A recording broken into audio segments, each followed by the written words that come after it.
The Sonic racing games have always had a special place in my heart. Did it yours? I'm trying to include you like within the first second of this video, but if you don't want to be included, that's fine. We first started off with Sonic R, which was a game. And regardless if that game was accepted very well or very poorly, we all know that the music was a banger. Alright, TJ Davis killed that shit. Then we wouldn't really get a Sonic racing game until like Sonic Riders, which was like kinda a racing game, but like not really, but like it's still a debated one. In my opinion, it's a racing game because it's first, second, last, and all that kind of stuff that's in it, but whatever people say, you know what I mean? Then we wouldn't get a Sonic racing game from any aspect until Sumo Digital came around and was like, hey Sega, we can make a Sonic racing game. And then Sega was like, oh really? Show us, like, can you? And then they made Sonic and Sega All-Stars Racing, which was pretty good. Like just amazing. Like, it was just awesome. Like, it was just what Sonic racing should be. And not just Sonic, all the Sega properties, which kind of made more money because everyone was missing what the Sega franchises were. And to include II and Sama de Amigo and all those types of people, it made the game feel different from Mario Kart, which set it aside from, hey, this is just another kart racer, but just Sonic. Hey, Mario Kart doesn't have freaking, what's it called? Other characters from Nintendo properties until Mario Kart 8, but that's not out yet, so we're not going to talk about that. That's not out yet. But that game introduced so much, like all-star moves and weird items that were like kind of like Mario Kart, but not really. It's hard to explain. They did that so well that Sega was just like, hey, bet you can't do it again. And then they were like, we can. And they were like, okay, like you're gonna do the same thing over and over again? Like, is that what you're gonna do? Like, you're a big, bad Sumo Digital and you can do whatever you want. And really, honestly, they did again. They did it again.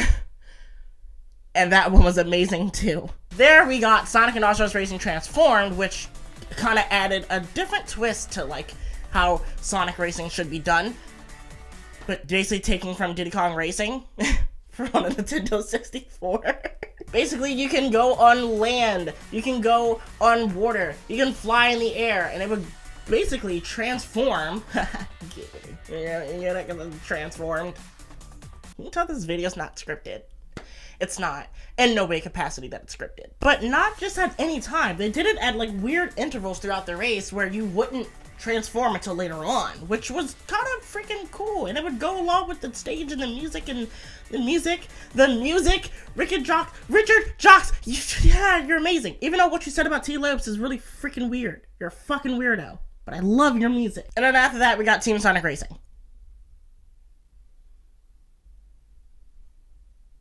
It was a Sonic racing game. Made by Sumo. It just didn't feel like it. If that makes sense. Basically, they took everything that Sonic and All-Stars Racing Transform was and just made it like a team-based racing game, which was kind of like, I don't know. I haven't really seen a racing game like that, so whatever. I mean, I guess you can count like Mario Kart when you can add like teams and stuff, but it was a little bit different. The way that they did it was that, you can send items to your teammate. So it was pretty cool. And then like the more and more you send stuff and kind of like had teamwork, you had this ultimate move that everybody in your team would like boost forward. Well, it was kind of cool, but it was something about the game that didn't sit right with me and I did not like it. Mainly that it was dead on arrival because like no one really played it. And then nothing for Sonic racing games. We thought we were gonna get something after Frontiers release, but then we got the GOAT, Sonic Cross Shadow Generations. Some people don't consider that the game the GOAT, but I consider it the GOAT.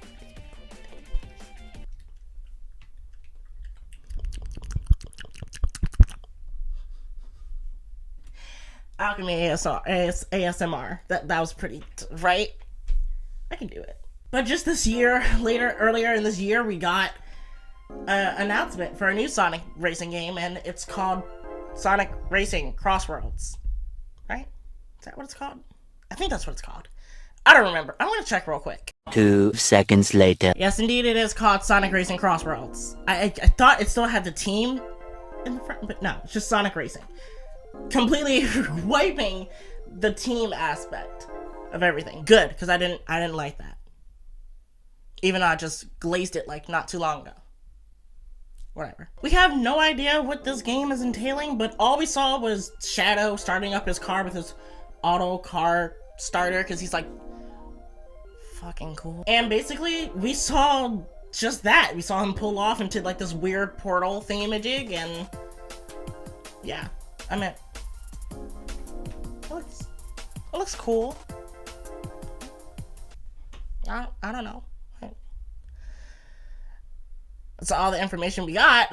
But the word Crossworlds gives me like a kind of idea of like what we're going for here, which I think possibly that they could either, one, bring back old Sega properties like Beat and II and I don't know, the dude from Yakuza. I have not played a Yakuza game.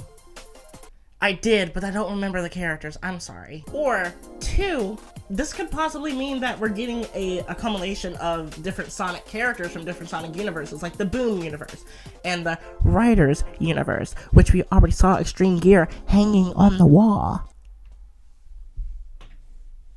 You guys aren't slick.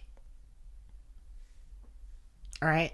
You're trying to make a Riders game without making a Riders game. By the way, I have a video talking about Sonic Riders coming out after this, so be prepared.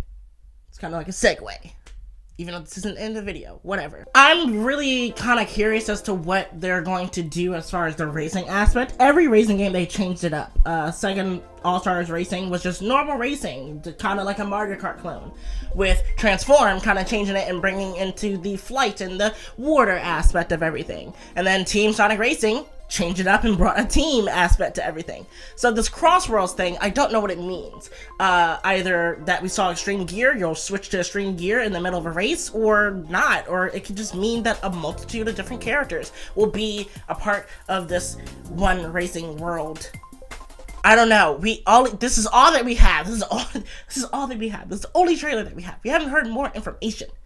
I just wanted to talk about it, because it seemed cool. But as far as like things that I want, I just want the game to have a different aspect and not fall short on just being a Mario Kart clone. I need more. We need more. I need more than just, hey, Sonic Racing.